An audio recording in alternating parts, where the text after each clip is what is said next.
पहली बार air force personnels को देखा, पास यूनिफॉर्म में देखा लोगों को। मैं अभी भी मतलब याद करता हूँ, कुछ अच्छी मेमोरीज होती हैं जिसे आप याद करके खुश होते हो, तो मैं या कभी भी याद करता हूँ तो मुझे बहुत खुशी होती है कि चलो कम से कम मैं वो फीलिंग को उस मोमेंट को मैं जी पाया कि कैसा होता है रिकमेंड होना। वो भी हार्डकोर रिपीटर जिसको सब बोलते हैं कि ये बहुत मुश्किल है इनका रिकमेंड होना। don't be so desperate. Don't be so desperate about SSB. So what I think is there's a fine line between passion and desperation. हर जगह प्लान भी होना बहुत जरूरी है।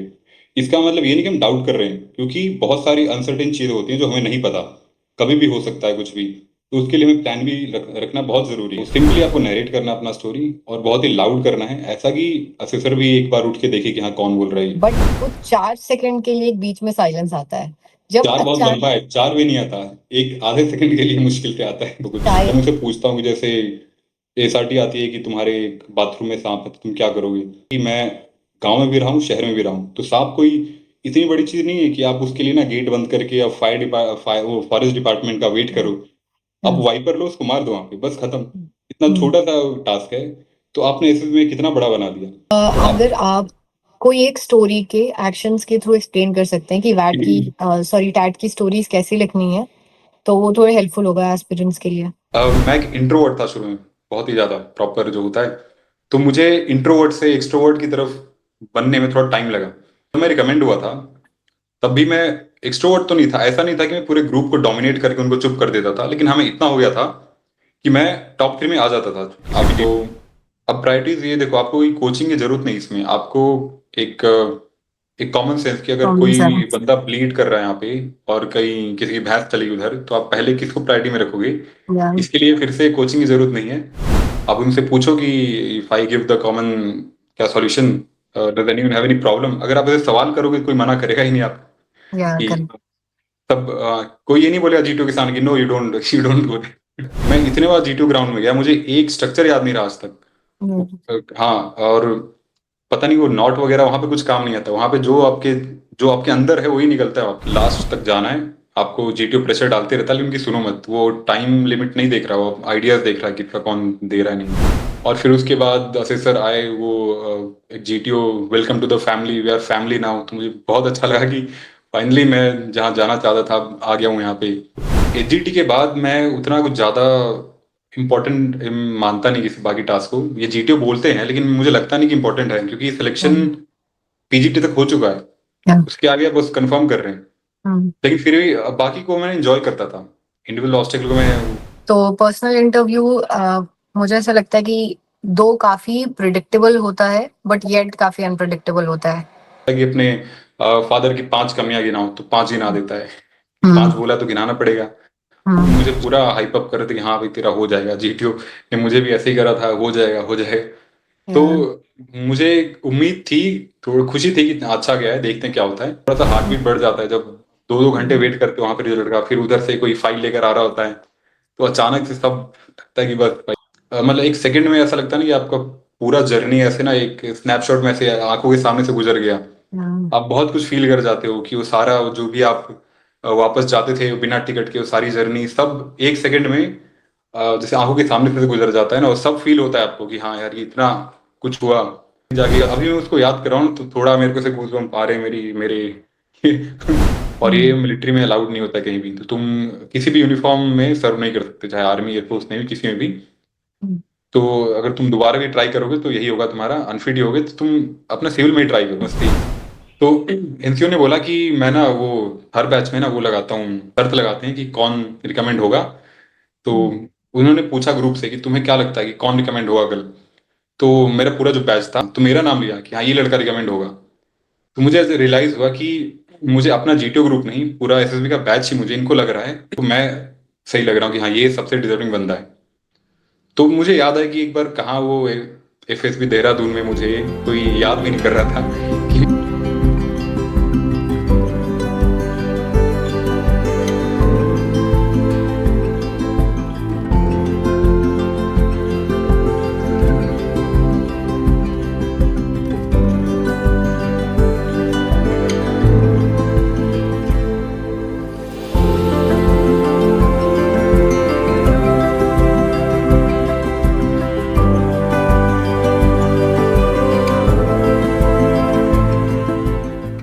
Okay, so hello people.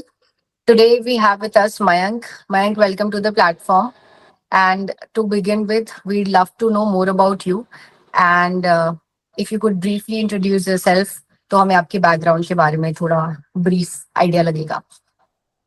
Thank you Arshita, thank you for having me on your show. मैं basically मैं बिहार के गया डिस्ट्रिक्ट से रहने वाला हूँ. और मेरी स्कूलिंग गुड़गांव में हुई है. उसके बाद मैंने कॉलेज भी गुड़गांव से करा. मैंने बीटेक करा है.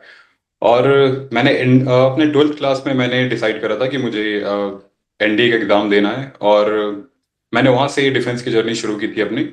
और उसके बाद मैंने जब मेरा एनडीए में क्लियर नहीं हुआ तो फिर मैंने एज अ बैकअप ऑप्शन मैंने बीटेक चुना, क्योंकि बीटेक के बाद आपको बहुत सारी एंट्रीज मिल जाती हैं as an engineer in SSB. तो मैं एसएसबी देते रहा. और अपने लास्ट ईयर में मैंने फिर से स्टार्ट करा सीडीएस, एफकैट और डायरेक्ट एंट्रीज. मैंने वहाँ से फिर से स्टार्ट करा. और 2024 में जाके मैं रिकमेंड हुआ. और फिर सेकेंड टाइम 2025 में मैं सेकेंड अपना मेरा सेकेंड रिकमेंडेशन मुझे मिला. वाओ, काफी लंबी जर्नी वैसे तो रही है, बट काफी प्यारी जर्नी रही है. आई एम श्योर कि आपको सीखने को बहुत कुछ मिला होगा इस जर्नी से. Definitely. Mayank, I would like to know कि कौन सा ऐसा डिफाइनिंग मोमेंट आपकी लाइफ में रहा है जिसके बाद आपको ये फील हुआ है कि you know arm forces is something where you truly belong. हाँ, तो इसकी शुरुआत हुई जब मैं 9th क्लास में था. तब उसके पहले कोई ज़्यादा ऐसे कोई खास एम नहीं था मेरा, कोई गोल नहीं था. हर बच्चों की तरह मेरा भी एक शौक हुआ कि क्रिकेट खेलने निकल जाओ स्कूल के बाद. तो बस पढ़ाई में कोई इंटरेस्ट था नहीं, क्योंकि इंटरेस्ट इसलिए भी नहीं था कि कोई पर्पस नहीं था पढ़ने का.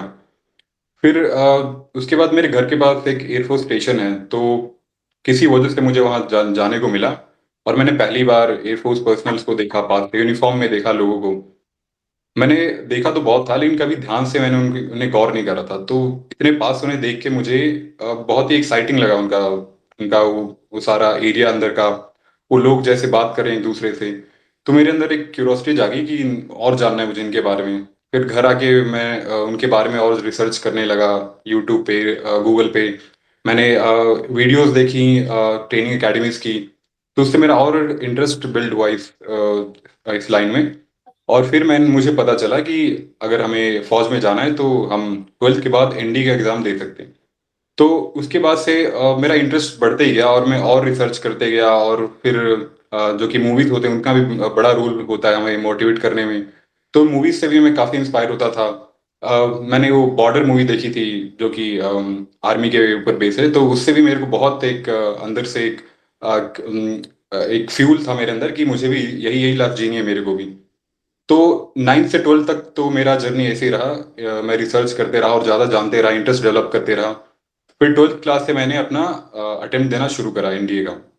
और मैंने अपना पहला रिटर्न एग्जाम दिया 12th क्लास में. वो क्लियर नहीं हुआ, लेकिन 12th के तुरंत बाद जो हम देते हैं वो मेरा क्लियर हुआ. और उसके बाद मैंने अपनी फर्स्ट एसएसबी दी वहाँ पे, जो कि अनफॉर्चुनेटली मैं क्लियर नहीं कर पाया. लेकिन हाँ, मेरी 9th क्लास से मेरी इस तरीके से जर्नी स्टार्ट हुई थी. मेरा उसमें इंटरेस्ट डेवलप हुआ. ओके. आपने क्योंकि अपने स्टार्टिंग में बताया है कि मल्टीपल एसएसबीज दी हैं और काफ़ी लंबा एक्सपीरियंस रहा है, तो मुझे जानना है कि अगर आपने सीडीएस, एफकैट और डिफरेंट टेक्निकल एंट्रीज दी है, तो उसके अकॉर्डिंग हमारे क्या अलग-अलग अप्रोच रहने चाहिए अलग-अलग एंट्रीज के लिए, या फिर इट्स द सेम अप्रोच?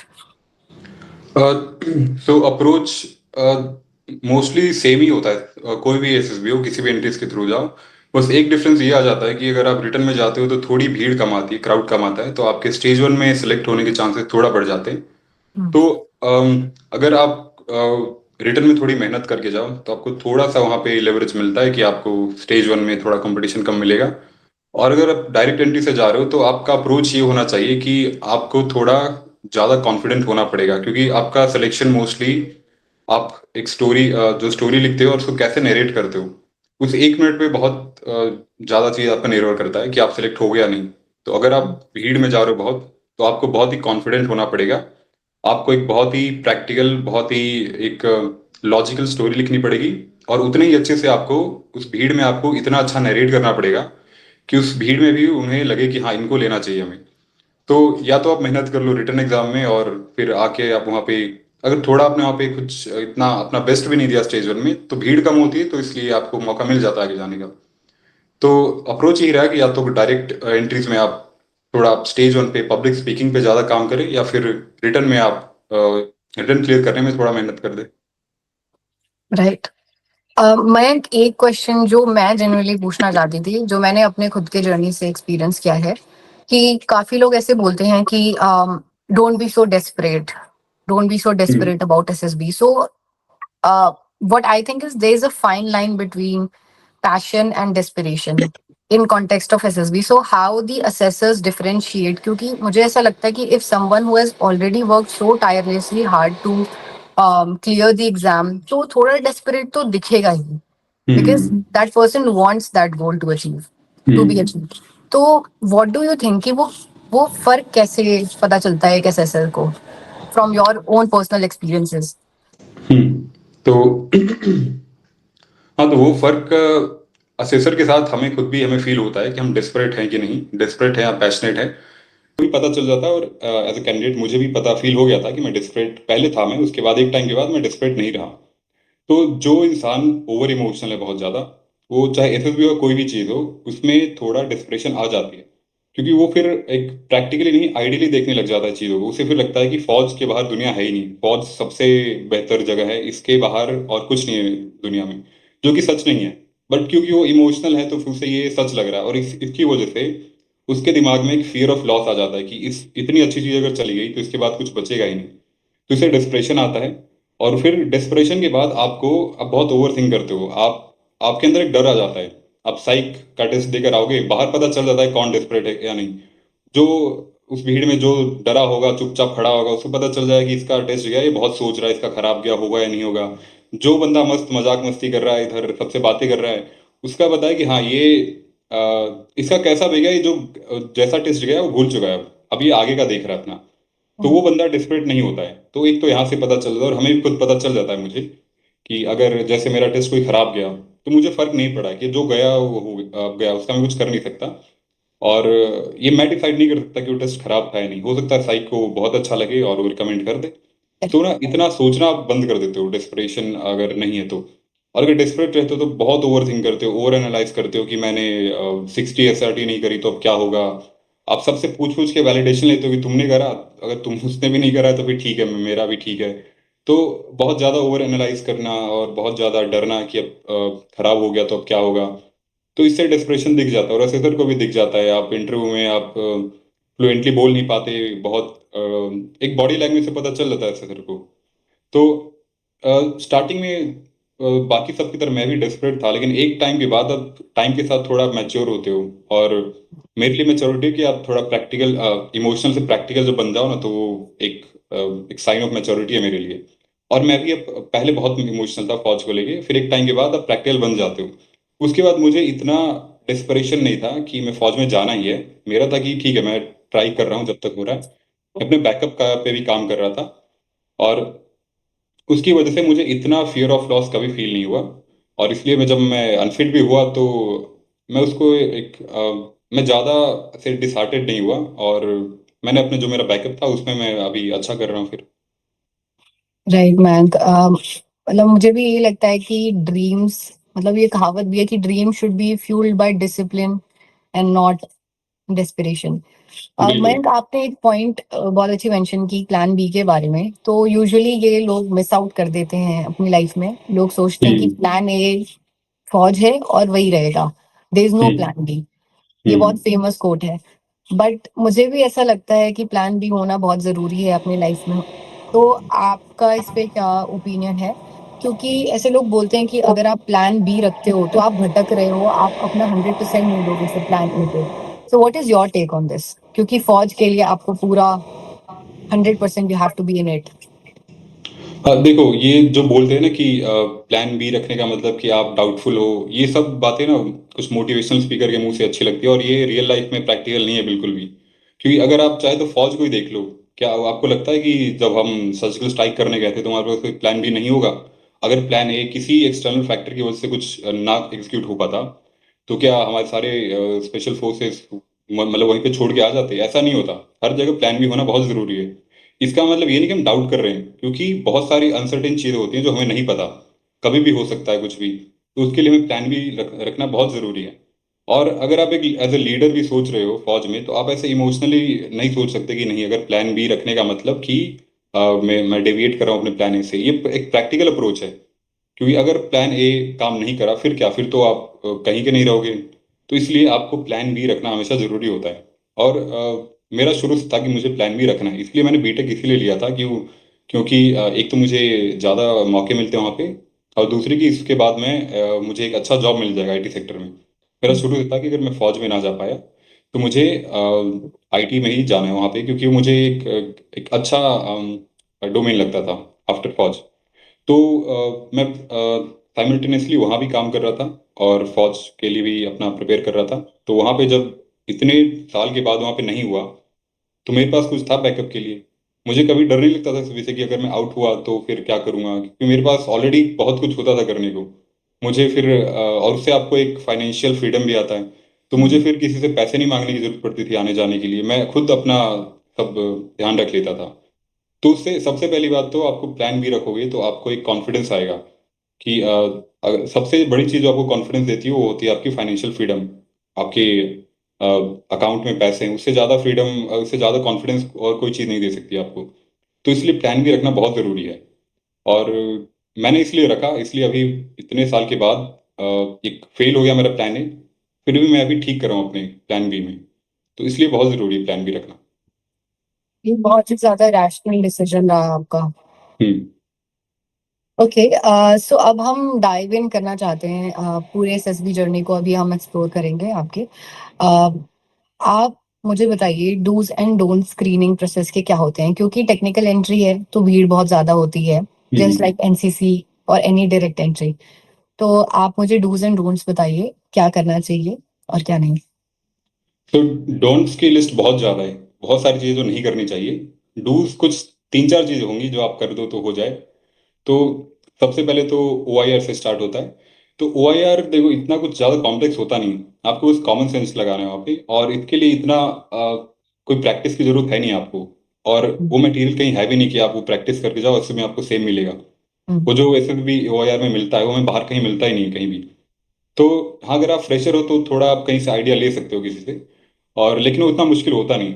और ओ आई आर में आप ये कर सकते हो कि आपको एक क्वेश्चन पे ज़्यादा टाइम वेस्ट नहीं करना है, आपको जो नहीं आ रहा है उसको छोड़ दो, आगे कर दो, और उसके बाद पीछे जाओ, जो जो छोटा है उस पे आप अगर टाइम थोड़ा और लगाना चाहते हो तो लगाओ, वरना आपको नेगेटिव मार्किंग होता नहीं तो आप गेस भी कर सकते हो वहाँ पे। तो ओ आई आर पूरा करने के बाद, उसके बाद फिर आता है पीपीडीटी। तो उसमें जब आपको पिक्चर दिखाया जाए तो आपको एक सिंपल सा स्टोरी लिखना है बस। आपको ये लगता होगा कि जैसे कोई कार एक्सीडेंट की पिक्चर आई, तो आपको लगा कि ये तो सारे ही पूरा बैच यही लिखेगा, तो फिर मैं ऐसे इनसे अलग कैसे दिखूंगा। तो उसमें आप वो आइडिया जो एक्सीडेंट का आता है उसको आप इग्नोर कर देते हो और फिर कुछ और सोचने लग जाते हो। तो उसमें आप फिर जैसे टाइम बीतता है फिर आपको कोई आइडिया आता नहीं, फिर आप कोई गलत स्टोरी लिख देते हो। तो आपको वही नॉर्मल एक कॉमन स्टोरी लिखना है, बस आपको उसमें एक एक्शन डालने की, आप अगर आप वहां पे होते तो क्या करते। वो ऐसे भी एक एवरेज नॉर्मल सिटीजन को ढूंढ रही है, कोई एक्स्ट्रा ऑर्डिनरी नहीं कि एक्सीडेंट में कुछ और एक्स्ट्रा ऑर्डिनरी करेगा। वही जो सारे लोग करते कि आप सबकी हेल्प करते, आप उनको मेडिकल हेल्प देते, हॉस्पिटल पहुंचाते। तो इसी चीज को आपको बस स्टेप बाय स्टेप एक्शन में एक्शन उसमें डालना है। और एक 8 से 10 लाइन का, मतलब 80 to 100 वर्ड्स का स्टोरी लिखना है। तो यहाँ पे आपका पिक्चर का काम हो जाता है, स्टोरी लिखने का। उसके बाद फिर आपको नरेशन में तो सिंपल है, आपको आपको नरेट करना है कॉन्फिडेंटली। तो जब आपकी बारी आए तो आप इसको अपने दिमाग में बार बार रिपीट करते रह सकते हो, क्योंकि आपको बहुत टाइम मिलता है लिखने और नरेशन के बीच में। तो आप स्टोरी को अपने माइंड में बहुत बार रिपीट करो, कैसे बोलना है मुझे। और ये चीज आपको प्रैक्टिस प्रैक्टिस से ही आएगी, एसएसबी नहीं, आपको एसएसबी के बाहर आपको लाइफ में कहीं तो पब्लिक स्पीकिंग का कुछ आपको एक्सपोजर होना चाहिए, वरना आप सीधे जाके वहां पे नहीं बोल पाओगे इतने भीड़ के आगे। तो अभी जब आपको पता है कि आप एक बार कहीं अटके तो आप सीधे बाहर हो जाओगे। तो इसके लिए तो आपको कॉन्फिडेंस चाहिए। तो सिंपली आपको नरेट करना है अपना स्टोरी, और बहुत ही लाउड करना है, ऐसा कि असेसर भी एक बार उठ के देखे कि हाँ कौन बोल रहा है ये। और हाँ, और बाकी लोग सबको देखना है, एड्रेस भी करना है। ऐसे बिल्कुल बहुत ही स्ट्रिक्ट होके ऐसे बिल्कुल नहीं बैठना, ऐसे नॉर्मल जैसे बात करते हो ऐसे सबको हैंड जेस्चर भी कर सकते हो, इसमें कोई गलत नहीं है। इससे लगता है कि आप बहुत नॉर्मल हो, आप कोई बिल्कुल नर्वस नहीं हो। और उसके बाद लास्ट आता है आपका जीडी। जीडी में देखो कोई नहीं सुनने वाला। आप ये मत सोचो कि आपको उनको सुनाना है, आपको बस आप एक अपने कॉर्नर ऑफ द आई से आपको असेसर को देखना है कि वो सुन रहे हैं या नहीं। आप बोलो इतना तेज बोलो, वो नहीं सुनेंगे, आपको बस असेसर को सुनाना है कि उनकी नजर में मैं आ रहा हूँ या नहीं। अब हम्म। जैसे 20 लोगों की भीड़ है, उनमें उनको 5 से 6 लोग हाईलाइट हो जाएंगे कि ये लोग जीडी में बोल रहे हैं। अब आपको उन 5 से 6 लोग में आना है। तो कहीं भी थोड़ा सा ऐसे जब क्राउड चुप होता है, एक साइलेंस आता है बीच में कुछ सेकंड का, तो उसमें आप फिर कुछ बोलो, अपना इनपुट दो। अब आप कुछ भी दे सकते हो, डिपेंड ऑन द स्टोरी। तो आपको 3 से 4 बार बोलना है, इतने में आप हाईलाइट हो जाओगे। आपको लाउड बोलना है, और आपको इस टाइम बोलना है जब बाकी सब चुप थे, ताकि असेसर सुन ले। ग्रुप सुने या ना सुने उनसे आपको मतलब नहीं है, आपको असेसर रिकमेंड करने वाले। तो असेसर की नज़रों में बस आ जाओ। तो बस यही 3 4 चीजें हैं डूज में। और बस यही करना है, इसके अलावा जो भी हो मत करो। इतने में ही हो जाएगा। सॉरी टू इंटरप्ट, बट ये मैंने भी नोटिस किया था कि यूजुअली ऐसा होता है कि भीड़ में सब बोल रहे हैं, बट वो 4 सेकंड के लिए एक बीच में साइलेंस आता है जब चार बहुत लंबा अचानक। है, 4 भी नहीं आता। एक आधे सेकंड के लिए मुश्किल से आता है। शायद, हाँ। तो एक। वो बहुत ही कम देर का साइलेंस होता है और फिर वो सबको रियलाइज होता है उस टाइम पे, और जिसने उस टाइम पे चांस मारा, that hmm. Person is in this is. Hmm. मैंने भी अपने एक्सपीरियंस में ये चीज देखा है। तो हाँ, मेरा अप्रोच ये होता था कि जैसे मेजोरिटी ऑफ द लोगों ने जो स्टोरी बोली, अपना नरेट करा, तो मैं कॉमन स्टोरी को उस तरफ ले जाने की कोशिश करता था। कोई जैसे बोलता था, कोई डेविएट कर रहा है कॉमन स्टोरी से, तो मैं उसको बार बार पकड़ पकड़ के, नहीं हम लोग हम सब ने उसमें लाइब्रेरी देखा, तो मैं लाइब्रेरी के ऊपर बनाना चाहिए। तो मेरा बस यही इनपुट होता था कि जल्दी से जल्दी कॉमन स्टोरी पे आ जाए, ताकि उन्हें लगे कि हाँ ये ज़्यादा फिश मार्केट ना क्रिएट करके एक कॉमन स्टोरी की तरफ आने की कोशिश कर रहा था। और मैं भले ही उनकी तरफ देखता था, लेकिन मैं बस ये कोशिश करता था कि असेसर तक चली जाए मेरी आवाज़, उनको दिख जाए कि हाँ ये लड़का बोल रहा है और क्या बोल रहा है। तो और वो सुनते भी नहीं है बाकी लोग। तो मैं यही करता था। और मेरे लास्ट के 7 अटेम्प्ट में मैं कभी स्क्रीन आउट हुआ नहीं, उसके बाद मैं फिर हमेशा हो जाता था। शुरू में थोड़ा मैं डायरेक्ट एंट्रीज में स्क्रीन आउट हो जाता था, लेकिन फिर वही over the period of time तुम अपने नर्व्स को कंट्रोल करना सीख जाते हो, कि ऐसे सिचुएशन को कैसे हैंडल करना है। तो टाइम के साथ वो मैं सीख गया था। So good. अब हम आते हैं कि साइट की प्रेपरेशन कैसे करनी है। क्या आपने कोई कोचिंग लिया था इसके लिए, या फिर सेल्फ प्रेपरेशन थी आपकी? और मिस्टेक्स क्या अवॉइड करने हैं, क्योंकि साइट के टेस्ट में ऐसा होता है कि यूजुअली काफी ऐसे लोग मिलते हैं मुझे, कैंडिडेट्स, जो बोलते हैं कि साइट की स्टोरी नहीं बन पाती है, टैट में ढंग से नहीं लिख पाते, वैट के कुछ वर्ड्स छूट जाते हैं, या फिर एसआरटी हम्म। में पूरा हम कंप्लीट नहीं कर पाते। आई डोंट थिंक कि कोई पूरा कंप्लीट कर पाता होगा, कुछ तो छूट हम्म। जाते ही होंगे उनके भी। कर देते तो हैं, कर आपका देते क्या हैं, सब अप्रोच रहा जाके। है? तो मेरा एक अप्रोच नहीं रहा। मैं अपना लास्ट, मैं शुरू से बताता हूँ। मेरी तो एसएसबी की जर्नी जैसे 2017 से 25 तक है। तो मैं फेजेस में बताऊंगा अपना अप्रोच। पहले क्या था फिर क्या था। बहुत अप्रोच चेंज करा है मैंने। या तो शुरू में तो मैं बिल्कुल रॉ गया, विदाउट एनी प्रिपरेशन। और क्योंकि मैं पढ़ाई में अच्छा था, तो मुझे लगा था कि अच्छे बच्चे तो हो जाते हैं सिलेक्ट हर जगह ही, तो मैं गया, कॉन्फिडेंस आउट हो गया। साइकिल में समझ ही नहीं आया कि हुआ क्या। तो उसके बाद फिर उस टाइम तक मेरा कोई ऐसा कॉन्क्रीट प्लान या अप्रोच था नहीं, मैं बस जाए जा रहा था, हो नहीं रहा था। उसके बाद फिर ग्रेजुएशन के बाद जो एंट्रीज होती है उसमें मैंने लिखना प्रैक्टिस करना स्टार्ट करा। ज़्यादा से ज़्यादा पिक्चर्स पे स्टोरी लिखता था, ताकि आइडियाज़ मेरे दिमाग में आए। लेकिन उससे भी काम बात बनी नहीं। फिर लास्ट, जो मेरा लास्ट फेज है, जब मैं रिकमेंड मतलब ऑलमोस्ट होने लायक था, तो मैंने ये अप्रोच करा कि मैं प्रैक्टिस करूंगा ही नहीं साइक की। साइक तुम्हारा, जो तुम्हारा बिहेवियर है एसएसबी के बाहर डेली लाइफ में, जो तुम्हारा जो तुम करते हो, वही तुम्हारा साइक है। तो मुझे लगता है कि साइक में जो सबसे बड़ी चीज़ मेरी हेल्प की है, वो है मेरा माइंडसेट जो चेंज हुआ, जो इमोशनल से मैं प्रैक्टिकल बना। मैं हर चीज़ को प्रैक्टिकली देखने लगता था। तो जैसे कोई पिक्चर आया, तो मैंने उस पे बिल्कुल सिंपल सा स्टोरी लिखा। कोई ज़्यादा हाई फाई नहीं, कोई out of the box idea कुछ नहीं। सिंपल सा स्टोरी लिखा। जैसे मैं ऐसी स्टोरी लिखता था कि जैसे 3 4 ग्रुप लड़के हैं, तो मैंने अपने दोस्तों के साथ जो मैं कभी घूमने गया था, अपने पास्ट एक्सपीरियंसेस, और या फिर मेरा कुछ एक्सपोजर रहा हो, तो बस उसको उसमें मेंशन कर देता था। और जो जो चीज़ें मैंने पीआईक्यू में लिखी है, जैसे ट्रैवलिंग, एडवेंचर, ये सब, तो मैं उससे रिलेट करने की कोशिश करता था। और मैं वही चीज़ें लिखता था जो मैंने लाइफ में करा है। बहुत सिंपल चीज़, जैसे दोस्तों के साथ ट्रिप पे जाते हो, तो मैंने वही सब लिखता था। और इससे पहले मैं सोचता था कि यार इतना सिंपल लिखूंगा तो कैसे सेलेक्ट होऊंगा, कुछ तो आउट ऑफ द बॉक्स लिखना पड़ेगा ना, भीड़ से बाहर हटने के लिए। हम्म। तो उसकी वजह से शायद मैं आउट हो जाता था। फिर लास्ट में मेरा ये अप्रोच था। तो मेरे जिस 2 अटेम्प्ट में रिकमेंड हुआ उसमें भी मेरा यही था कि साइक का कोई इतना मैं हार्ड एंड फास्ट रूल लेकर गया नहीं, जो दिमाग में है मैंने लिख दिया बस। शायद साइक का यही सबसे बेस्ट अप्रोच है कि ज़्यादा सोचो मत, बस लिख दो जो या पहला थॉट आ रहा है। क्योंकि वो तुम्हारा रियल पर्सनालिटी होगी, तुम्हारा रियल एक्सपोजर तुम्हारे लाइफ में होगा।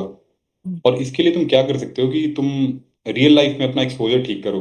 अपना कुछ मतलब एक्सपोजर जितना ज़्यादा होगा, आइडियाज उतने ज़्यादा होंगे आपके पास। आप घर से बाहर निकलो थोड़ा, अगर घर से चाहे मूवीज ही देखो, कुछ रीड करो, कुछ भी, ताकि आइडियाज आपके दिमाग में आए। न्यूज़ ही देख लो, न्यूज़पेपर पढ़ लो, तो उससे आइडियाज आ जाते हैं दिमाग में। तो लास्ट में मेरा यही था कि मैंने सोचना छोड़ दिया, मैं बस कर देता था कि बस देखा जाएगा, ये था। क्योंकि मैं एसपी के बाहर में अपना माइंडसेट मेरा चेंज हो रहा था धीरे धीरे, तो काम कर गया। और हाँ, कोचिंग की बात रही तो मैंने ली थी। मैं बिल्कुल लास्ट में, अपने लास्ट के रिकमेंड होने से एक वाले अटेम्प्ट के पहले ही मैंने ली थी, 1 महीने पहले ही। और वहाँ भी मेरा 10 दिन का एक कोचिंग था। टारगेट एसएसबी से मैंने ली थी गुड़गांव में ही। तो वहाँ से मुझे काफ़ी अच्छा एक्सपोजर मिला मुझे। और जो मेरा अप्रोच था, मुझे उनका भी अप्रोच वही था, सेम। तो मैंने कोई नोट्स नहीं बनाया, मैं बस जाके बैठ के सुनता था उन्हें। और कुछ एक आध लूप होल थे जो कि वहाँ से मुझे लगा कि हाँ मैं ये गलत कर रहा था, मुझे ये करना चाहिए। और मैं अगली रिटर्न में रिकमेंड हो गया था। और उसके बाद फिर मैं दोबारा रिकमेंड हो गया ईयर एंड में, मतलब नेक्स्ट ईयर में फिर से रिकमेंड हो गया। मैं मेडिकली अनफिट हो गया था, सोचा एक और बार ट्राई मारते हैं, शायद लक काम कर जाए इस बार, तो दोबारा भी नहीं हुआ। तो हाँ, मैंने कोचिंग ली थी। और लास्ट में मेरा अप्रोच यही हो गया था कि बस प्रैक्टिकल रहो, इतना सीरियसली मत लो एसएसबी को या फौज को भी। इतनी सही सही बताऊं तो इतनी अच्छी चीज भी नहीं है कि आप उसके लिए जान दे दो। हो या जाए तो बहुत अच्छी बात है, नहीं होता है तो इतना उदास होने की जरूरत नहीं है। अगर इट्स नॉट ये, द एंड ऑफ लाइफ। हाँ बिल्कुल, अगर आप अब अगर आपको सच में मानने लग गए ना, तो आपका साइक सही में अच्छा हो जाएगा। आप फिर बिना डर के साइक में लिखोगे। और जैसे W80 तो सिंपल होते हैं, उसमें आपको बस एक पॉजिटिव वर्ड लिखना है, कुछ भी। हाँ, आपको पहली बार में नहीं लिखे जाएंगे, तो आप उसको ना प्रैक्टिस कर सकते हो, कि बहुत ही कॉमन जनरल वर्ड्स होते हैं उसमें। और उसमें पॉजिटिव लिखना होता है, कुछ ज़्यादा मुश्किल है नहीं वो। आप, हाँ, स्पीड की प्रैक्टिस करनी पड़ेगी आपको। और उसके बाद एसआरटी में ज़रूरी नहीं कि आप 60 पूरा कर ही दो। जब मैं रिकमेंड हुआ था उसमें मेरे 30 थे, मैंने 30 लिखा था। और दूसरी बार में 45 लिखा था। और बहुत कम ही होते हैं जो लिख पूरा कर पाते हैं। हाँ, और मोस्टली मैंने देखा है, जो पूरा, जो कम करते हैं वो रिकमेंड हो जाते हैं, जो पूरा करने के चक्कर में रहते हैं वो शायद अपना रिस्पॉन्स अच्छा नहीं दे पाते। और एसआरटी में फिर आपको थोड़ा अपने आप को जानना पड़ेगा कि आप उस सिचुएशन में होते तो क्या करते। जैसे मैं, मेरे से बहुत कैंडिडेट बात करते हैं अभी, कुछ जो फ्रेशर होते हैं या फिर जो अभी दे रहे हैं, तो कुछ तो मैं उनसे पूछता हूँ कि जैसे एसआरटी आती है कि तुम्हारे बाथरूम में सांप है तो तुम क्या करोगे। तो लोग बोलते हैं कि मैं गेट लगा दूंगा, फायर डिपार्टमेंट, नहीं नहीं, फॉरेस्ट डिपार्टमेंट को कॉल करूंगा। तो तुम्हें कितना इलॉजिकल लग रहा है कि तुम कहाँ से कॉल करोगे फॉरेस्ट डिपार्टमेंट को एक सांप हाँ। के लिए। या तो उसका अगर आप, जो मेरा अप्रोच हो, जो कि रियलिस्टिक अप्रोच है, जैसे कि मैं गांव में भी रहा हूँ, शहर में भी रहा हूँ, तो सांप कोई इतनी बड़ी चीज नहीं है कि आप उसके लिए ना गेट बंद करके या वो फॉरेस्ट डिपार्टमेंट का वेट करो। आप या वाइपर लो, उसको मार दो वहां पे, बस खत्म। इतना छोटा सा टास्क है। तो आपने एसएस में कितना बड़ा बना दिया। तो आपको वही थोड़ा, इसको लोग नेगेटिवली पोर्ट्रे करते हैं कि आपने सांप को मार कैसे दिया। तो सांप कि तुम्हें मार देगा, वो चलेगा आपको। एग्जैक्टली ये आप, मेरा भी पर्सपेक्टिव था हाँ कि सांप तो हमें बिल्कुल। मार सकता है ना, क्योंकि वो वेनेमस होता है। बट ऐसे बोलते हम्म। हैं कि आप ऐसी स्टोरी, आप ऐसे एसआरटी को कंप्लीट मत करो बिकॉज इट विल शो कि आप बहुत नेगेटिव पर्सपेक्टिव के हो, फिर आप तो एनिमल नहीं टेररिस्ट को ही सेव मत कर। मारना, फिर तो टेररिस्ट को भी नहीं मारना है ना। चाहिए। दिस इज समथिंग तो जो मुझे भी बहुत स्टक किया था अपने देखो, टाइम। सांप को कहाँ नहीं मारना है। अगर सांप आपकी टेरिटरी में आ गया, घर में, या जहाँ पे आपके घर में बच्चे हो सकते हैं, लोग हो सकते हैं, उनको मार सकता है, तो वहां पे मार दो सांप को, बिना सोचे, बिना गिल्ट के। प्राउड फील करो कि सांप को मार के मैंने बचाए लोगों को। और अगर जंगल में जा रहे हो, वहां सांप दिखा, फिर आप पीछे हट जाओ, उसको जाने दो, कुछ मत करो। जैसे ये भी होता है कि आप जंगल में जा रहे थे, आपको आगे कोबरा मिल गया, तो वहां भी कुछ मार देते हैं, या फिर कुछ यहाँ कॉल करेंगे, वहां कॉल करेंगे। वो सांप है भाई, तुम रास्ता बदल के चले जाओ आगे। उसमें इतना कॉम्प्लिकेट क्या करना है। तो ये थोड़ा रियलिस्टिक अप्रोच आपको एसआरटी में रखनी पड़ेगी। हम्म। और लिखने से पहले सोचना पड़ेगा कि अगर ये रियल में होता वहां पे मैं क्या करता, क्या मैं सही में कॉल करता, मैं किसे कॉल करता, मेरे पास नंबर है किसी का, और कॉल करता तो हम्म। आ जाते हैं आप इतनी जल्दी। हम्म। सरकारी काम होता है इतना जल्दी कहीं। तो हम्म। आपको बस एक प्रैक्टिकल रियलिस्टिक अप्रोच रखना है कि सांप आएगा तो सांप कोई इतना खतरनाक भी नहीं है अगर आप उसे अच्छे से हैंडल करो तो। और मोस्टली सांप बहुत कम ही वेनमस होते हैं, ज्यादातर होते हैं जो कि हार्मलेस होते हैं। अगर आपको आइडिया है सांप का तो आप पता कर लोगे कि ये वेनमस है या नहीं, और फिर आप उसे उसी के हिसाब से मार सकते हो। तो राइट। ऐसे अप्रोचेस हाँ मैं अपना यूज करता था। राइट। मयंक, अगर आप कोई एक स्टोरी के एक्शंस के थ्रू एक्सप्लेन कर सकते हैं कि वैट की सॉरी टैट की स्टोरीज कैसी लिखनी है, तो वो थोड़ा हेल्पफुल होगा एस्पिरेंट्स के लिए। हाँ तो जैसे अगर मैं याद करूं तो कुछ एक आध पिक्चर जो कि बार बार रिपीट होती थी टाइटल में, तो मुझे एक पिक्चर याद है कि उसमें एक लाइब्रेरी का सीन होता था। उसमें एक टेबल पे कुछ स्टूडेंट्स लोग, शायद या आपने भी देखा है तभी शायद आपको मुझे नहीं। भी आया ये पिक्चर, यस, इलाहाबाद में आया मुझे ये हाँ पिक्चर। हाँ, ये घूमते रहता है चारों ओर। तो वहां पे कुछ लोग बैठ के कुछ डिस्कस कर रहे हैं जैसे लाइब्रेरी में होता है कुछ फ्रेंड्स। हम्म। और लाइब्रेरी का था तो मैंने उसके कॉलेज के ऊपर ही बनाया। तो मेरा उसमें एक ये स्टोरी लिखता था कि वो एक फाइनल ईयर के स्टूडेंट है, और उसमें से एक मेन कैरेक्टर है मेरा।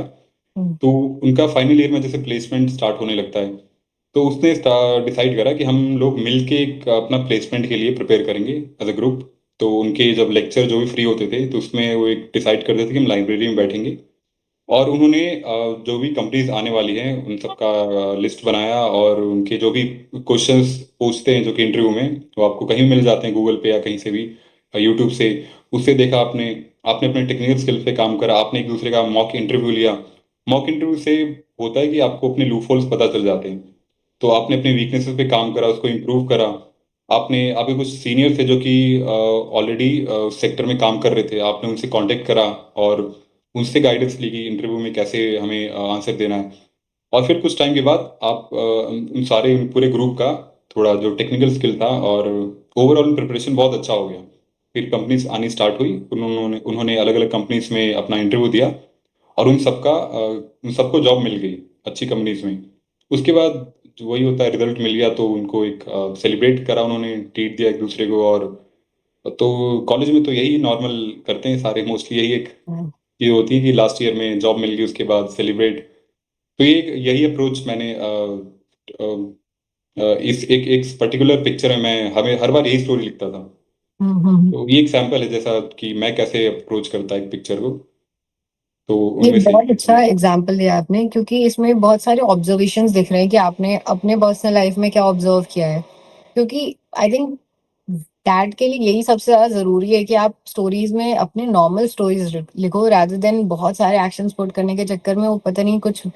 मेरे में आया था ऐसा, सेम लाइब्रेरी का कुछ था, and somebody wrote a story about hand pump, somebody wrote about biotechnology, और पता नहीं कहाँ वो लैब में पहुंच गए, जो कि दिख भी नहीं रहा था। वो दिख रहा था बकायदा कि वो एक लाइब्रेरी है, बहुत सिंपल सा ओल्ड स्कूल लाइब्रेरी है, बट उस पे वो बच्चे बायोटेक्नोलॉजी और पता नहीं कहाँ कहाँ पहुंच गए। तो हाँ, डेफिनेटली आपके जो ऑब्जर्वेशंस हैं वो हेल्प करते हैं, आपके स्टोरीज के थ्रू दिख जाएंगे वो। एक और चीज ऐड करना चाहूंगा मैं कि हाँ जो लोग ऐसा लिखते हैं उनको मुझे लगता है कि उनका अप्रोच ये होता है कि मैं कॉमन में नहीं आने वाला, मुझे अलग हटना है सबसे। तो इसलिए वो उनके दिमाग में पहला आइडिया ये आया होगा कि लाइब्रेरी है, लेकिन मुझे लगा कि सारे यही लिखेंगे। तो मैं हाँ। अलग, हाँ अलग में निकलता हूँ इनसे।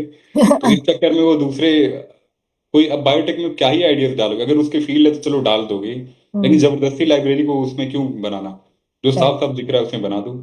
और दूसरी चीज एक और, जैसे कि हाँ उसमें क्या क्या एक्शन लिखने होते हैं। जैसे एक और पिक्चर का मैं अगर आपको रेफरेंस दूँ तो कहीं पे ट्रेकिंग या फिर ऐसा कुछ पहाड़ों का होता है, तो मैं उसमें लिखता था हाइकिंग या फिर कुछ ऐसा। तो उसमें मैं लिखता था कि हमें अपने जॉब से ब्रेक मिला, फिर हम लोग ग्रुप में डिसाइड करा। और अगर आप हाइकिंग या कहीं भी जाते हो तो आपको पता है हाइकिंग जाने से पहले सबसे पहले आप जाते हो डीकैथलॉन, वहां या। जाके पूरा सामान खरीदोगे। तो ये सब आप लिखोगे ना तो उसको लगा कि जेन्युइनली इसने करा है काम। या। जिसने नहीं करा वो सीधे हाइकिंग में लिख देगा कि गया वहां पे और पहाड़ चढ़ा और बस आ गया। उसके बाद आप ये लिखोगे कि आप कश्मीरी गेट से बस पकड़ते हो। अगर हाँ, जो जो लोग सच में जाते हैं उनको पता है। उनको पता है फिर आप, हाँ आईएसबीटी। वहां जाके कौन से फॉल होते हैं, कौन सा वो होता है पीक है, सब पता होगा उनको जिसने गया है। अगर ये हम्म, चीज आप मेंशन करते हो तो बहुत ही ऑथेंटिक लगता है और जेन्युइन कि ये इसको एक्सपोजर सच में है। तो हम्म, आपको ये एक्शन लिखना है। अब इसमें कोई आउट ऑफ द बॉक्स नहीं है कि आप डीकैथलन से सामान खरीद रहे हो, पेटीएम से बस बुक कर रहे हो, आप इस हॉस्टल या हॉस्टल में स्टे कर रहे हो।